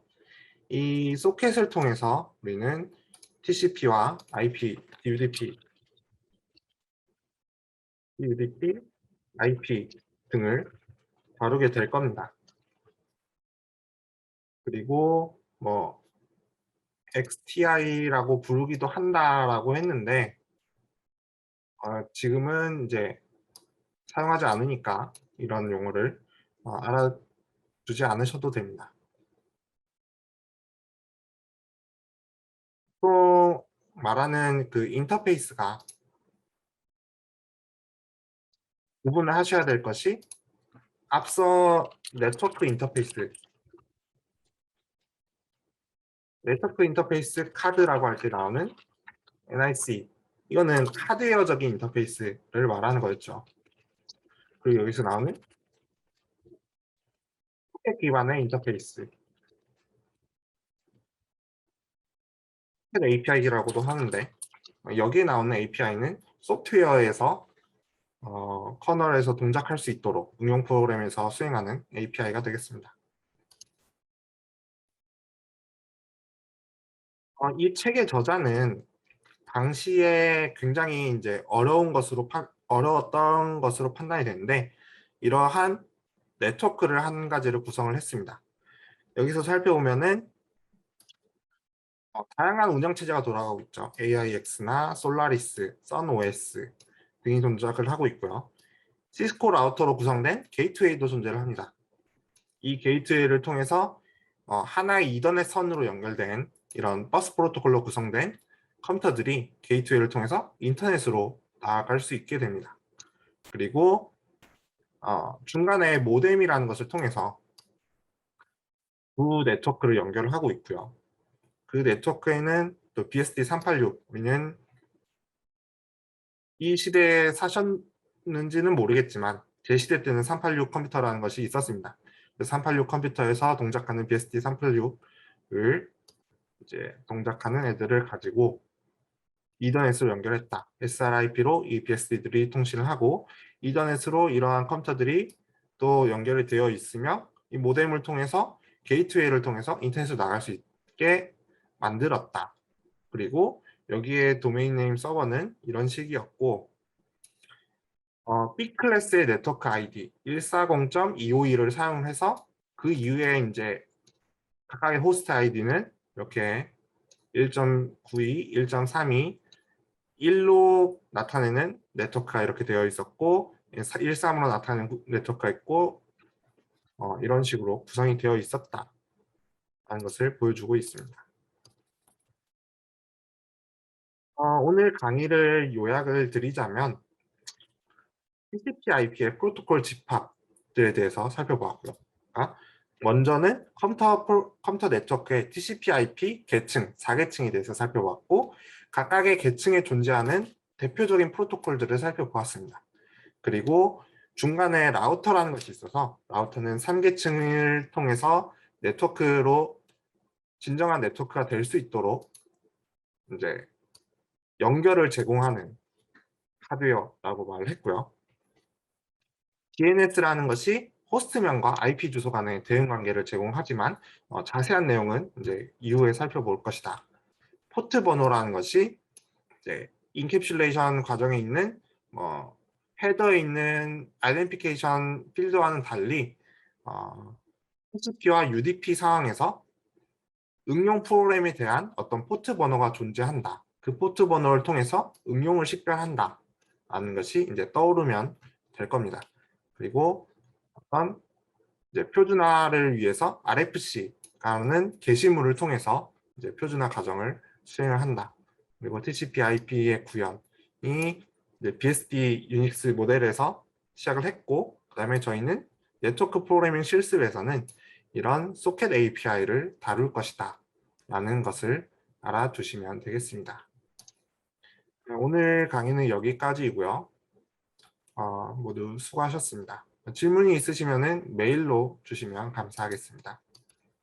감사합니다. 다음은 그 링크 계층에 대해서 살펴보도록 하겠습니다. 여기서 다루는 내용은 이제 중요한 내용도 있는데 이미 기한이 지난 것들도 있어서 그 내용은 이제 빠르게 찍기만 하고 넘어가도록 하겠습니다. 여기서 중요한 내용은 이제 이더넷과 IEEE 802 그리고 multi-packet 인터페이스 MTU, SMTU가 되겠습니다. 링크 계층의 목적은 IP 모듈을 위해서 IP 데이터그램을 송신하고 수신하는 것을 목적으로 합니다. 그 외에도 ARP나 RARP라는 프로토콜을 다루게 되는데 ARP와 RARP를 좀 더 자세하게 살펴보면은 ARP는 어드레스 레졸루션 프로토콜입니다. 여기서 하는 일은 이제 IP 어드레스를 우리가 물리 주소라고 하는데 혹은 맥 주소라고도 합니다. 링크 계층의 주소로 바꿔주는 역할을 합니다. 그리고 이 RARP는 역방향의 ARP라고 생각을 하시면 됩니다. 그래서 여기서는 맥 주소를 다시 IP 주소로 바꿔주는 역할을 합니다. 이런 것들을 하는 것이 이제 링크 계층이 되겠고요.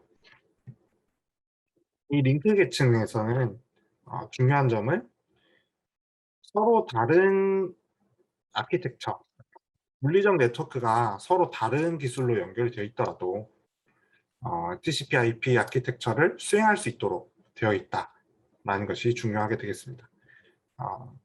말로는 어렵죠. 좀 이제 예를 들어서 설명을 해보자면은 저희가 보통 이더넷을 사용합니다. PC를 사용을 하면 PC에 랜선을 꽂고 통신사를 통해서 인터넷을 사용하게 되는데 그때 사용되는 것이 이더넷이라고 보면 되겠습니다. 그 외에 이런 기술들이 있는데 이제 쓰이지 않는 기술들이지만 서로 다른 기술들로 이렇게 연결이 되어 있다고 하더라도 링크 계층에서 서로 연결시켜 준다라는 의미에서 논리적으로 연결시켜 준다는 것이 이제 중요한 부분이 되겠습니다.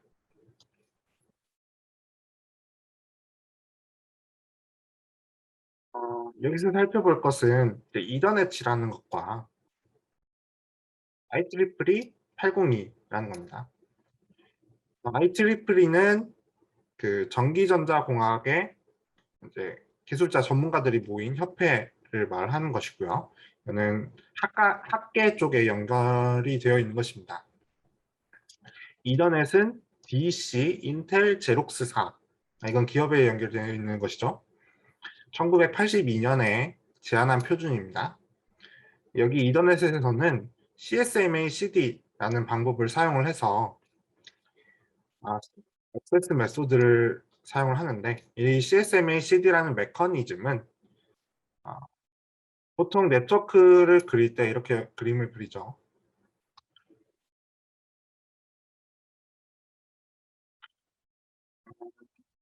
하나의 선을 공유하는 서로 다른 PC들이 존재를 할 테고 이것들이 이렇게 보통 버스 토폴로지라고 하는데 이렇게 연결이 되어 있다라고 가정을 합니다. 이때 메시지를 보낸다는 것, 그러니까 인포메이션을 보낸다는 것은 이 컴퓨터가 이 전선에 정기적인 신호를 발생시키는 것과 동일합니다. 이 정기적인 신호를 보내고 정기적인 신호를 해석하는 것이 이제 메시지를 보내고 받는 것이 되겠습니다. 그런데 이제 이 정기적 신호는 양옆으로 퍼지겠죠. 왜냐하면 전기에는 어떤 방향이 없으니까. 그러면 동시에 또 다른 컴퓨터가 자기도 메시지를 쏠 수가 있습니다. 그렇게 되면 지금 중간에 마주치는 지점, 꼭 중간이 아니더라도 어느 지점에서라도 서로 메시지를 완벽하게 동시에 쏘지 않을 테니까 이 메시지가 충돌이 발생하게 되면은 중간에 있는 노드는 이것을 정확하게 해석을 할 수 없게 됩니다. 즉 이제 얘가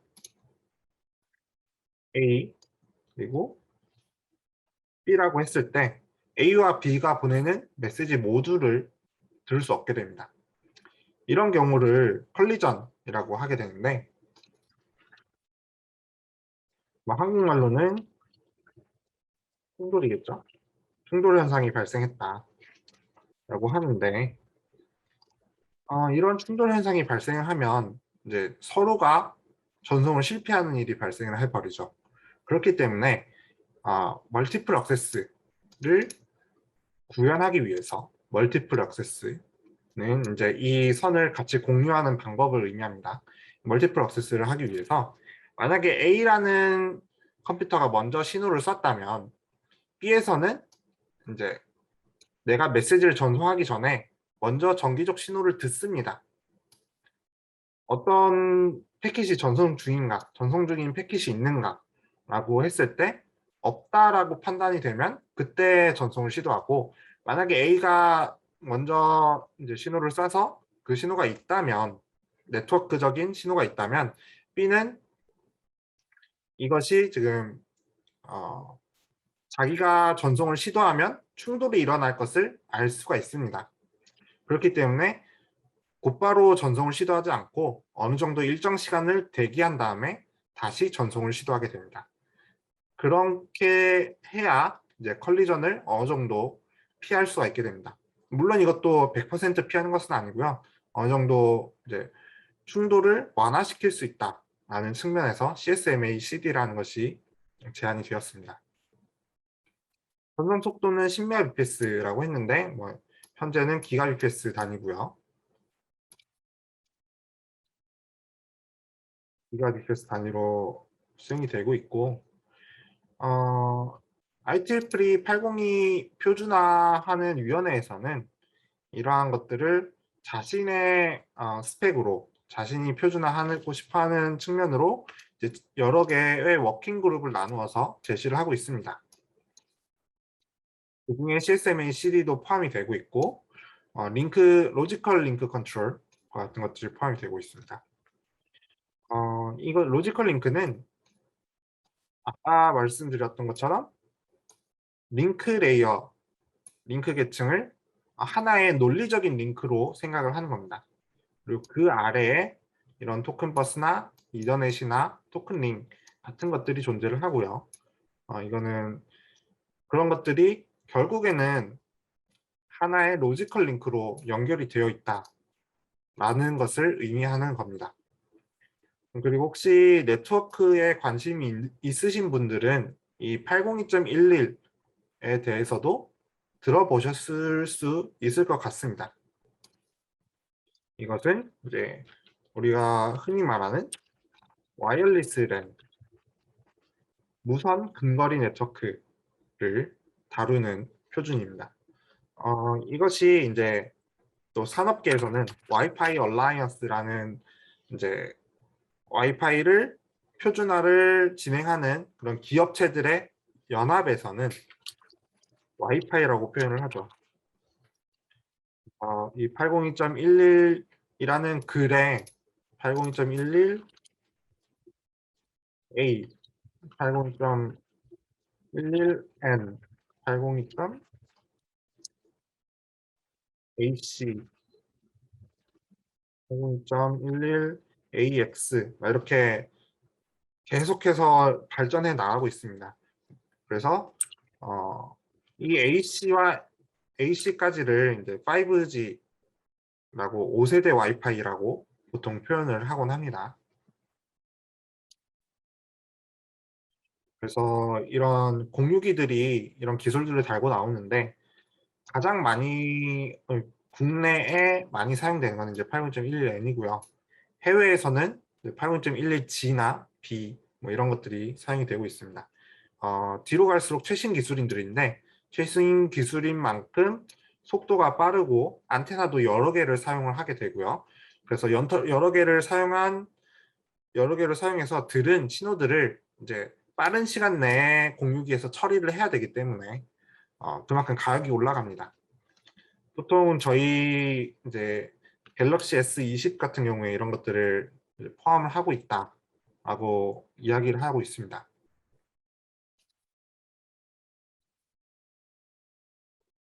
이러한 이제 이더넷이나 IEEE 802 네트워크에 관한 표준은 각자가 서로 다른 표준 문서를 들고 있습니다. RFC 894와 RFC 1042 각자가 들고 있고요.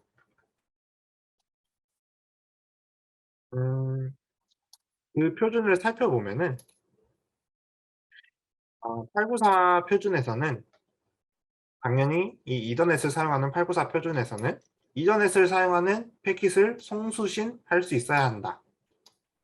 그리고 1041을 사용하는 802 패킷도 함께 송신할 수 있어야 한다 라고 말을 하고 있습니다.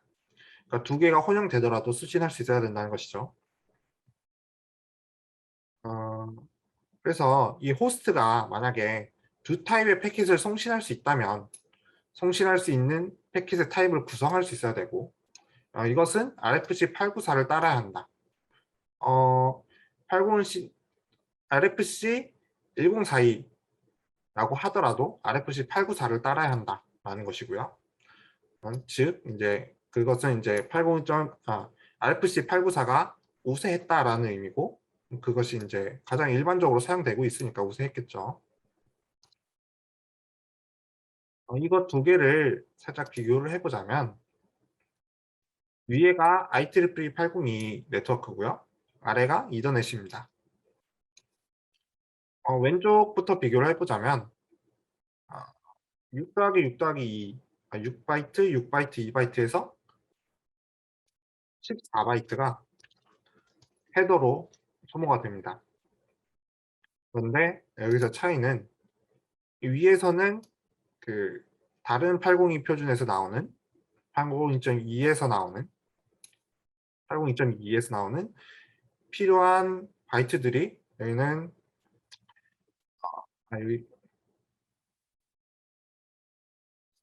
여기까지 8바이트가 되겠습니다. 왜냐하면 얘는 지금 맹스라는 것을 여기에 넣어놨고요. 이 타입이 이더넷에서는 여기 있습니다. 그래서 우리가 그 이전 시간에 데이터 패킷이 1500바이트까지 전송이 가능하다라는 것을 이제 일반적이라고 이야기를 했는데 물론 전보는 9000까지 가능하겠지만 이 1500바이트 중에서 802 네트워크를 보면은 이미 8바이트를 추가적인 헤더로 소모를 했습니다. 그렇기 때문에 이제 얘는 1492바이트까지만 가능한 거고요. 그리고 에러 검수를 위해서 CRC 4바이트가 추가됩니다. 반면에 이더넷은 1500바이트 그대로 쓸 수 있는 상황이고요. 데이터를 위해서만. 그리고 뭐 UDP를 사용한다는 것은 UDP를 사용하면 이 앞에 패킷이 헤더가 필요 없으니까 네. 이거는 이제 또 1500바이트까지 가능하겠고 얘는 이 중복된 것 때문에 1492까지 가능합니다. 밑에는 그 ARP와 RARP는 이제 뒤에는 동일합니다. 패딩하는 바이트는 다르네요.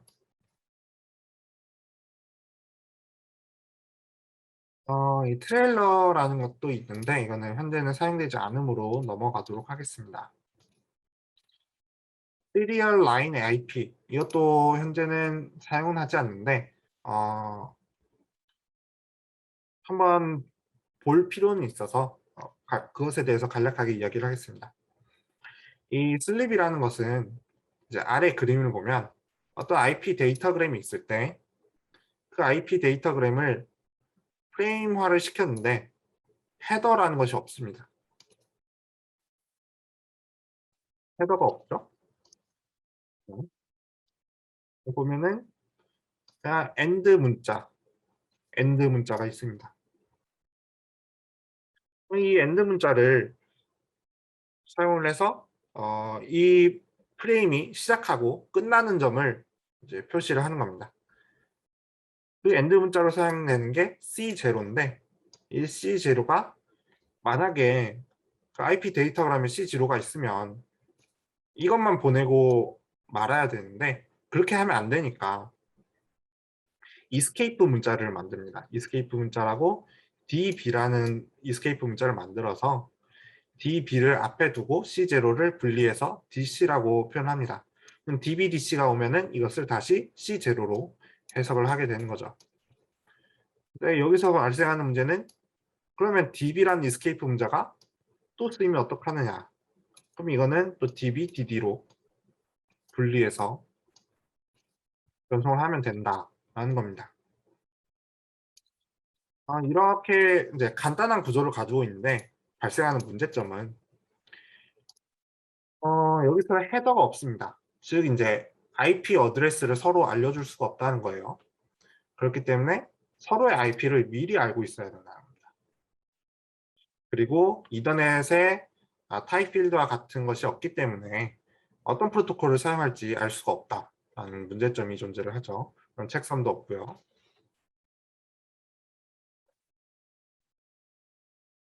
이거는 이제 넘어가도록 하고, 이제 PPP는 슬립은 거의 아예 안 쓴다고 봐도 되지만 PPP는 어느 때 쓸 때도 있긴 합니다. 그래서 그 리눅스에 구현이 되어 있고요.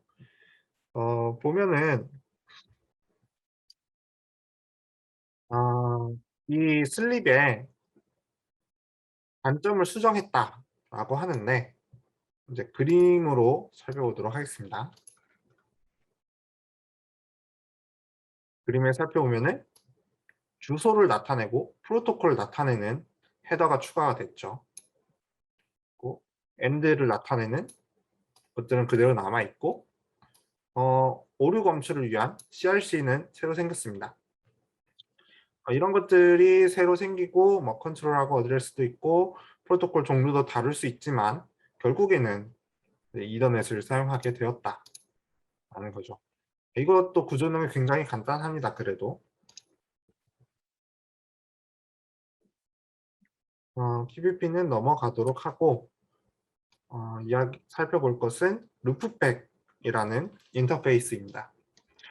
루프백이라는 것은 사실 우리가 앞서 말했던 네트워크 인터페이스라는 것이 있죠.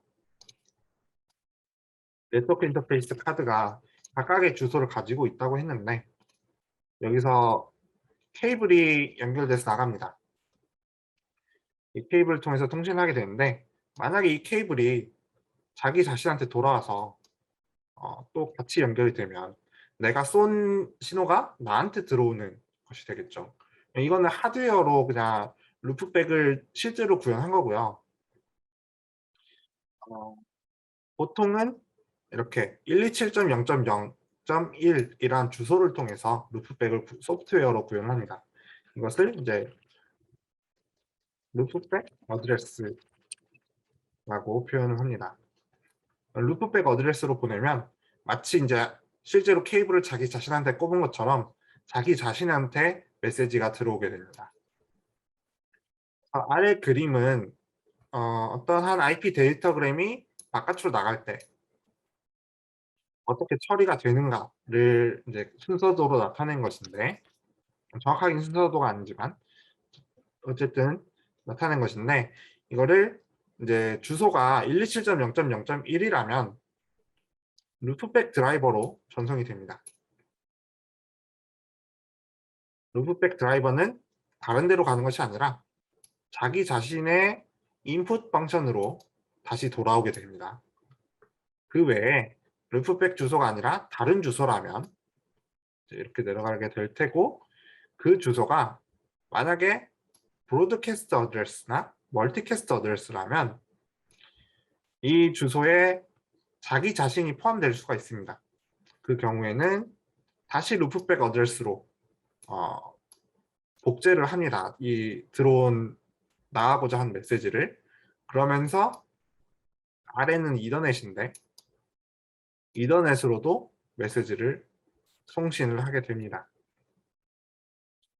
만약에 이게 127.0.0.1이 아니라 내가 뭐 185.0.5.7 막 이렇게 어떠한 자기 자신의 주소로 전송을 할 수도 있겠습니다. 혹은 네트워크 인터페이스 카드가 두 개가 꼽혀 있는데 NIC2의 주소로 보낼 수도 있겠고요. 이것도 자기 자신의 주소이고 얘의 주소도 자기 자신의 주소입니다. 둘 중에 하나로 보내게 되면 127.0.0.1도 아니고 브로드캐스트 주소도 아닌데 내 주소라고 판단이 되면 다시 루프백으로 보내게 됩니다. 이것도 마저 않으면 결국에는 이제 외부로 나가야 되는 메시지다. 어디로 나가야 되느냐, 물리적 주소로 어디로 나가야 되냐를 이제 찾고 그 다음에 송신을 하게 됩니다. 외부에서는 이제 메시지가 들어오게 되면 이 메시지를 이더넷 프레임 타입에 대해서 디멀티플렉싱을 수행을 하고 IP로 올려주게 됩니다. IP로 올려줘 왔던 것은 이제 자기 IP면은 정상적으로 송신된 메시지를 수신하게 되죠. 이것들을 한번 스스로도 따라가서 확인해 보기를 바랍니다. 저는 공부는 굉장히 자기가 자율적으로 해야 한다고 생각하는 주의이기 때문에 스스로 해보는 것을 굉장히 강조하고 싶고, 스스로 해보면서 이제 키포인트들은 이렇게 나와 있습니다. 루프백 어드레스로 보내진 것은 IP 인풋에 나타난다. 브로드캐스트나 멀티캐스트로 이제 보내진 것들도 자기 자신을 포함하면 샌딩 호스트를 포함하고 있기 때문에 루프백 인터페이스로 복사를 한다. 그리고 이더넷으로 보내진다. 라는 거죠. 자신의 IP 어드레스가 자신의 NIC가 여러 개가 있을 때 자신의 IP 어드레스 중 하나로 보내진 어떤 것도 이제 루프백으로 보내질 테고요. 이렇게 보면은 모든 트랜스포트 레이어가 보내는 신호들이 이 루프백인가를 확인을 하고 전송을 하게 됩니다. 이것이 이제 비효율적으로 보일지라도 루프백 어드레스 인터페이스라는 것이 서로 어떤 특별한 링크 레이어가 아니라 그냥 다른 링크 레이어다, 다른 주소를 가는 링크 레이어다 라고 보기 때문에 이제 설계를 단순화시킨다라는 측면이 있습니다. 또 이제 자신의 IP 어드레스로 송신한 IP의 데이터그램은 네트워크에는 절대로 나타날 수 없다. 왜냐하면 네트워크에 송신되지 않고 전부 자신의 루프백 드라이버에 걸리기 때문에 절대로 나타날 수 없다는 것을 암시하게 됩니다.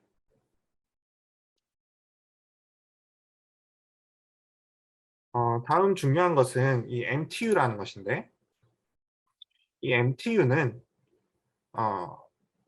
링크 레이어에서 프레임을 쪼개게 되는데요.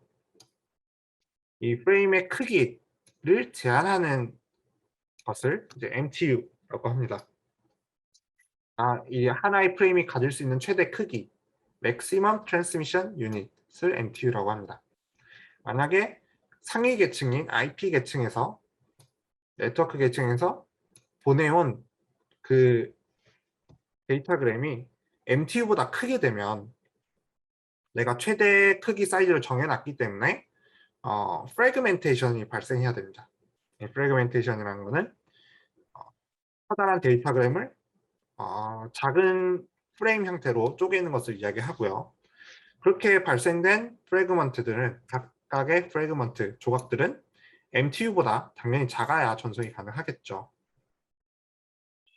우리는 아까도 말씀드렸듯이 이더넷은 1500바이트까지 전송이 가능하다고 했습니다. IEEE 802는 아까 보셨듯이 헤더가 좀 더 있기 때문에 1492바이트까지 가능합니다.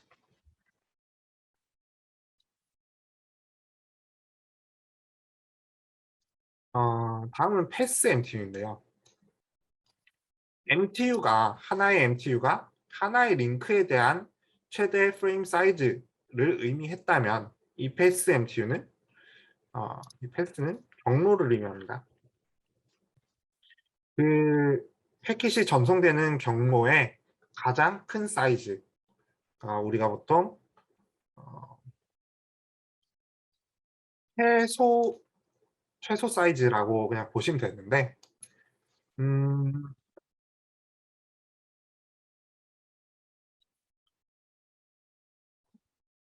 만약에 호스트 두 개가 봅시다. A란 호스트, B란 호스트가 있다고 가정을 합시다.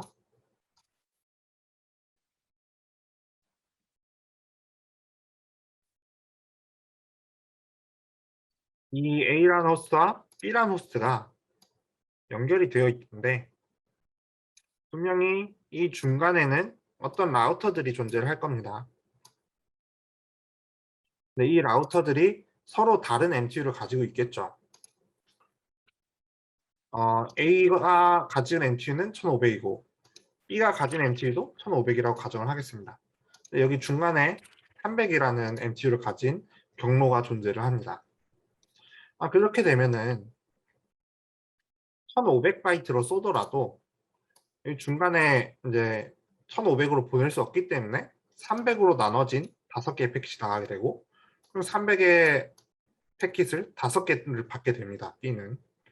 이렇기 때문에 이런 패스 MTU는 성능에 영향을 미치는 어떤 팩터라고 할 수 있겠습니다. 다만 우리가 인터넷의 동작의 원리에서 살펴보았듯이 이 라우터는 스테이트리스하게 동작을 합니다. 즉 이제 경로가 고정적이지 않고 가변적으로 결정이 된다는 뜻인데 어떤 시점에 사용된 경로에 의존하기 때문에 패스MTU는 일정한 값이 될 수는 없습니다. 또한 이 여기서 말한 것처럼 라우팅은 대칭이 될 수는 없습니다. 아니, 대칭이 될 수 없다는 말은 정확하게는 틀렸고요. 대칭이 아닐 수도 있습니다. 즉 A에서 B로 가는 경로와 B에서 A로 가는 경로가 서로 다를 수가 있습니다. 이 경우에는 이제 패스 MTU가 서로 두 방향이 다를 수가 있겠죠. 이것을 결정하기 위한 방법은 RFC 1191에서 다루고 있습니다. 오늘의 이번 강의에서 이번 동영상 강의에서 다루었던 것은 이더넷과 IEEE 802의 특성과 인캡슐레이션에 대한 것을 살펴봤고 슬립과 PPP는 그냥 단순히 이제 구조가 이더넷보다 간단한데 왜 어떠한 것이 문제가 되었는지 이것을 어떻게 해결하고자 하는지를 살펴보았습니다. 그리고 루프백 인터페이스가 무엇인지를 살펴보았습니다. 그리고 MTU와 경로에서 발생하는 패스 MTU가 무엇인지도 같이 보았습니다. 이번 동영상 강의는 여기까지 하도록 하겠습니다. 질문이 있으시면 이제 메일로 주시면 되겠습니다. 감사합니다.